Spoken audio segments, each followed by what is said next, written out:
حلال رشتہ بیوی کا موجود ہے، لیکن ان سب چیزوں سے حالت روزہ میں رکنا، اللہ کی رضا کے لیے رکنا، اس کا نام روزہ ہے۔ صوم کا معنی رکنے کے ہیں، پرہیز کرنے کے ہیں، بچنے کے ہیں۔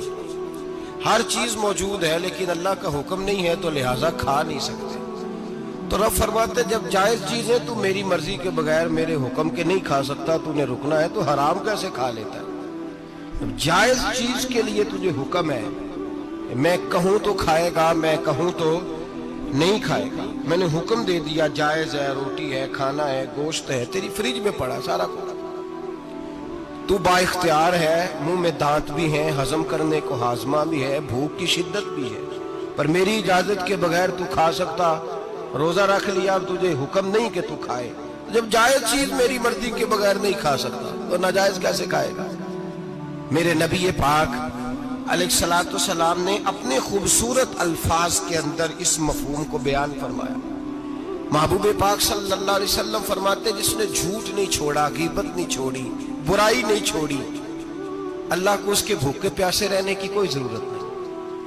وہ کاہے کا رکا ہے؟ جب کوئی کام تو اس نے اللہ کی رضا والا کیا نہیں۔ روزہ رکھ کے دغا کر رہا ہے، روزہ رکھ کے جھوٹ بول رہا ہے، روزہ رکھ کے کم ماپ رہا ہے، تول رہا ہے، دھوکہ دے رہا ہے، رشوت لے رہا ہے، فراڈ کر رہا ہے، حرام کا مال اکٹھا کر کے کہتا ہے اس میں سے چلو 10 دیگیں بھی پکا دیں گے۔ وہ بھائی جو کام اللہ نے تجھے کرنے کو حکم دیا تھا، جب تو وہ بجا ہی نہیں لا رہا، مقصد روزہ ہی تو حاصل لعلکم تتقون۔ روزے کا مقصد یہ ہے کہ تو پرہیزگار ہو جائے۔ میرے نبی پاک علیہ الصلوۃ والسلام کی بارگاہ عالی مرتبت میں 2 عورتیں آئیں، یہ چیزیں کھا لو، کہنے لگی محبوبہ ہم نے روزہ رکھا ہوا ہے۔ فرمایا نہیں، تمہارا تو روزہ نہیں ہے، حضور رکھا ہوا ہے روزہ، سحری سے لے کر اب تک کچھ نہیں کھایا، شام تک بھی نہیں کھائیں گی۔ محبوب نے فرمایا ذرا کہہ تو کرو، الٹی تو کرو۔ کہہ کی تو ان کے حلق سے خون بھی نکلا اور گوشت کے لوتھڑے بھی نکلے، پھوٹیاں بھی نکلی۔ نبی پاک نے فرمایا وہاں بیٹھ کے تم نے اپنے جاننے والوں کی غیبت نہیں کی، چغلی نہیں کھائی؟ خاموش ہو گئیں، گردنیں جھک گئیں۔ نبی پاک نے فرمایا تم نے قرآن نہیں پڑھا کہ جو اپنے بھائی کی غیبت کرتا ہے وہ مردہ بھائی کا گوشت کھاتا ہے؟ تو گوشت کھا کے بھی تمہارا روزہ رہ گیا ہے۔ کس طرح کا روزہ ہے کہ صاحب روزہ رکھ کے نہ رکھنے والوں پہ تنقید کر رہے ہیں؟ تراویحاں پڑھ کے نکلے ہیں تو کہتے ہیں میں اکیلا ہی نیک ہوں، باقی تو محلے میں کوئی پڑھتا ہی نہیں۔ یہ کیسا تیرا روزہ ہے کہ تو روزہ رکھ کے تو اس کے مقصد کو نہیں سمجھا؟ لعلکم تتقون۔ روزہ دار تو وہ ہے کہ روزہ رکھا ہوا ہے، کھانے بھی سے رکا ہے، پینے سے بھی رکا ہے، عمل زوجیہ سے بھی رکا ہے، پھر وہ جھوٹ سے بھی رکے، غیبت سے بھی رکے، بدنگاہی سے بھی رکے، حرام خواری سے بھی رکے ساری چیزوں سے۔ یہ بتلائیے کہ روزے کی حالت میں اپنی بیوی کے پاس جانا منع ہے تو غیر محرم کو دیکھنا جائز ہے؟ ہمارے ٹی وی پہ میں نے پہلے بھی کہا تھا کہ ہم ٹھیکیدار اور ذمہ دار نہیں ہیں مذہب کے۔ یہاں ہمارے آنے سے پہلے بھی کوئی بیٹھا تھا، ہم مریں گے تو یہاں ہم سے بڑے بڑے نیک لوگ بیٹھے ہیں، کوئی بندہ ذمہ دار نہیں ہے۔ بڑے بڑے کج کلا، صاحب جبہ و دستار، بڑے بڑے صاحب بصیرت، آئمہ، فقہاء، علماء، زعماء، نقباء، صوفیاء، اولیاء، غوث، کتب، ابدال، اوتاد، کتب الاقطاب، جانے کون کون آئے، علماء آئے، مفسرین آئے، محدثین آئے، گزر گئے۔ ہم تو خاک نشین لوگ ہیں، تھوڑا کام کرنے والے، تھوڑی صلاحیت رکھنے والے۔ لیکن بھائی اگر کرتے ہیں تو ایک کام کرتے ہیں، ساتھ دوسرا نہیں کرتے۔ یہ کس طرح کا دین سکھانے لوگ نکلے کہ شوال سے لے کر شعبان تک گانا سنایا جائے گا، شعبان سے لے کر شوال تک ناچ گانا کیا جائے گا، شوال سے لے کر شعبان تک دھما چوکڑی ہوگی، رمضان آئے گا تو حدیثیں سنائی جائیں گی، رمضان آئے گا تو لوگوں کو قرآن پڑھ کے سنایا جائے گا۔ یہ مذہب بھانج نہیں ہے کہ گویے مذہب سکھائیں گے، ایکٹر مذہب سکھائیں گے۔ یہ مذہب بھانج نہیں ہے کہ ایک گلاس کے اندر پہلے شراب پی لو، پھر اسی گلاس میں رمضان آئے تو شہد بانٹنا شروع کر دو۔ یہ بھانج نہیں، یہ میرے رسول اللہ کا مذہب ہے۔ اگر تمہیں شوق ہے دین سیکھنے سکھانے کا، یکم رمضان کو توبہ کرو اور کہو کہ ہم ٹی وی پہ بیٹھ کے حدیثیں سنائیں گے تو سارا سال سنائیں گے۔ اور جس زبان سے حدیث نکلے گی پھر اس سے کبھی گندا گانا نہیں نکلے گا، پھر کبھی ناچ گانا نہیں ہوگا۔ یہ کون سا مذہب ہے جو بیویاں سکھا رہی ہیں؟ یہ کون سا دین ہے جو عورتیں سکھا رہی ہیں؟ میرے رسول پاک صلی اللہ تعالی علیہ وآلہ وسلم کا وہ مذہب ہے کہ میرے اعلیٰ حضرت فاضل بریلوی رحمت اللہ علیہ نے فرمایا مرد کے لیے جائز نہیں کہ وہ عورت کی زبان سے میلاد بھی سنے، نعت بھی سنے۔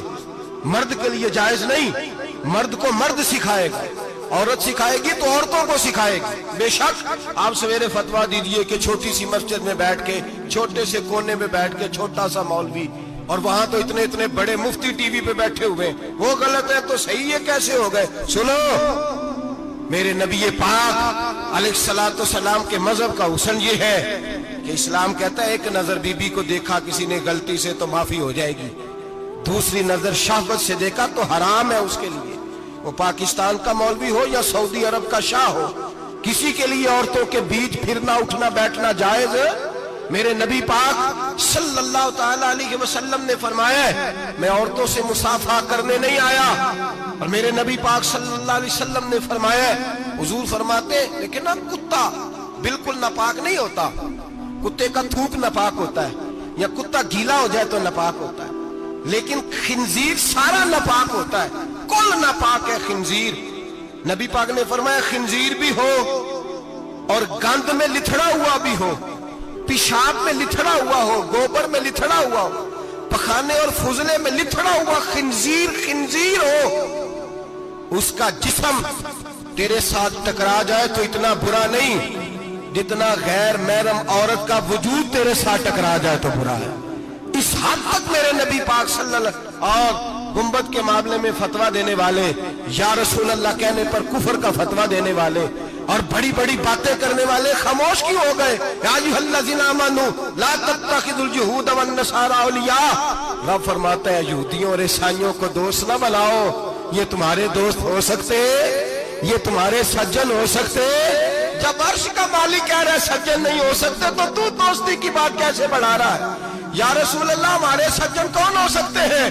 فرمایا تمہارا دوست وہ ہو سکتا ہے جو محمد عربی کا غلامی کرنے والا ہو، جو رسول اللہ کی نوکری کرنا ہو دوست ہوگا۔ دوسرا دوست ہو سکتا؟ کوئی ایکٹر مذہب نہیں سکھائے گا، کوئی گویہ مذہب نہیں سکھائے گا۔ حضرت جناب سیدنا جنید بغدادی، بغداد کے پیر سے کسی نے پوچھا تھا آج سے 1100-1200 سال پہلے، وہ تو زمانہ ویسے نیکی اور پرہیزگاری کا تھا، کہا بابا جی مرد اور عورت نیک ہو، بغیر پردے کے، بغیر حجاب کے، بغیر دیوار کے بیٹھ کر ایک دوسرے کو دین سکھا سکتے ہیں؟ حضرت صاحب بتائیے، مرد اور عورت نیک ہو تو بغیر پردے اور حجاب کے ایک دوسرے کو دین سکھا سکتے ہیں؟ تو حضرت جنید بغدادی فرمانے لگے سکھانے والا حسن بصری ہو اور سیکھنے والی رابعہ بصری ہو تو پھر بھی بغیر پردے کے بیٹھنے کی اجازت نہیں۔ تو مفتی صاحب کو اجازت کس نے دی؟ مولانا صاحب کو اجازت کس نے دی؟ بڑا وہ نہیں ہوتا جو ٹی وی پہ زیادہ آتا ہے، بڑا وہ ہوتا ہے جو رسول اللہ کے دین پہ عمل زیادہ کرتا ہے۔ حضرت عبداللہ ابن مسعود رضی اللہ تعالیٰ عنہ فرماتے زیادہ باتیں کرنے والا عالم نہیں ہوتا۔ حضور پھر عالم کون ہوتا ہے؟ فرمایا پڑھو قرآن، انما یخشی اللہ من عبادہ العلماء، فرمایا بڑا عالم وہ ہوتا ہے جو اللہ سے زیادہ ڈرتا ہے، اس لیے کہ رب فرماتا ہے میرے بندوں میں سے جو عالم وہ ہیں جو اللہ سے زیادہ ڈرتے ہیں، خوف رکھتے ہیں۔ تو میرے بھائی رمضان المبارک میں بچنا ہے، پرہیز کا وقت ہے، تو کوئی شخص بھی کوئی شو نہ دیکھے، میری منت ہے آپ حضرات، کوئی شو نہ دیکھے۔ عورت کا تو پردہ ہے تو ہمیں تو تماشے پہ لگا دیا گیا، عجیب قسم کے ایکٹر آ گئے اور مذہب سکھا رہے ہیں۔ میری اپیل ہے آپ سے کہ سحری افطاری کے وقت ٹیلی ویژن بند رکھیں، کیا چیز کھول کے رکھیں؟ یا قرآن کھول کے رکھیں یا رسول اللہ کا فرمان کھول کے رکھیں، اللہ رسول کی طرف توجہ رکھیں، وہ سیکھنے سکھانے کا وقت ہے۔ چھوڑیں گویوں سے دین سیکھا جائے گا، ہمیں کوئی شکوہ نہیں، یہ پکی توبہ کریں، سویرے آئیں آ کے دین سکھائیں۔ اور میں ان سے بھی اپیل کروں گا کہ آؤ دین سکھاؤ۔ حضرت فضیل بن عیاض فرماتے ہیں میں ڈاکو تھا، کبھی کبھی چھپ چھپا کے جمعہ پڑھا کرتا تھا، پھر میں نے توبہ کی تو سچی توبہ کی، پھر میں نے توبہ کی تو رب کو راضی کرنے والی توبہ کی، پھر میں نے توبہ کی تو چھوڑی ہر شے، غریبوں کا لوٹا ہوا مال واپس کیا، جس کے پیسے نہ دے سکا اس کے گھر میں جا کے اس کی بھینسوں کو چارہ ڈالا، اس کے اونٹوں کی خدمت کی، میں نے قرضے چکائے۔ فرمایا میں سچی توبہ کر کے مسجد آیا۔